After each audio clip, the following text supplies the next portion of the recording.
Yeah, I think the references to the frugal 4 or 5, or even the stingy 4 or 5, are too kind. What these people are the hawks of austerity and neoliberalism.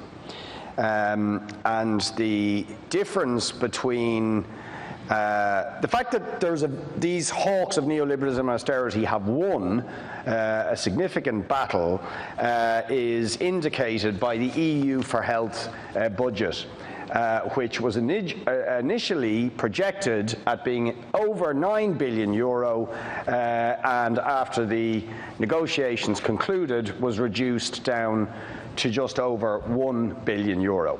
And this EU for Health project was supposed to be the big response to COVID-19. So the people who pushed for that and allowed that budget for health and the need for a dramatic response across Europe to a global health pandemic to be axed to almost nothing makes it clear that the people who run Europe have learned nothing from the health pandemic that continues to grip Europe and threaten Europe and the world. They've learned less than nothing in deciding to axe that budget. And just that budget was for stockpiles of things like ventilators, it was for investing and resourcing public health services across Europe, it was for early warning systems in terms of pandemics.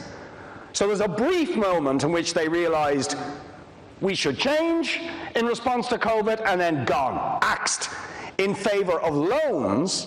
And what is the difference between loans and grants? Loans are about us financing the recovery of Europe by borrowing from rich people and allowing rich people to profit from those loans. That's what borrowing is. When we borrow, sometimes you imagine it's some sort of abstract activity.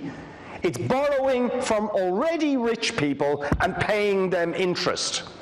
The alternative is direct funding, funded by progressive taxation, where the rich people pay some additional tax, like maybe a digital tax, like maybe a financial transaction tax, and we use that money to invest in things like health and housing and infrastructure and educational capacity and childcare. Right? That's the difference between these two things, and it is clear that the austerity neoliberal hawks who want to disarm us in the face of a global pandemic, and indeed they were doing it before with the 10 years of austerity, have won out. And our government's claims to object to that agenda are completely undermined by the fact that we are the worst foot draggers when it comes to actually imposing some taxes on these very wealthy interests who constantly avoid tax. We are the ones who are blocking, opposing digital taxes. We are the ones who do not want a financial transaction tax. We are the ones who act as a tax haven for some of the biggest tax avoiders and most wealthy corporations in the world. So our concern, if you like, about the frugal 5, the austerity hawks, is hollow in the extreme. And I think it's terribly important, because all of this reflects then on our own July stimulus and what's coming up. You see, all the discussion is about the stimulation of business. Now, don't get me wrong, 1 million people whose employment depends on SMEs, we need to protect and sustain those jobs. Absolutely. But why is it we do not understand that investing in health, education, childcare and infrastructure is not just absolutely urgently required to deal with the post-COVID world, but it is in itself a stimulus.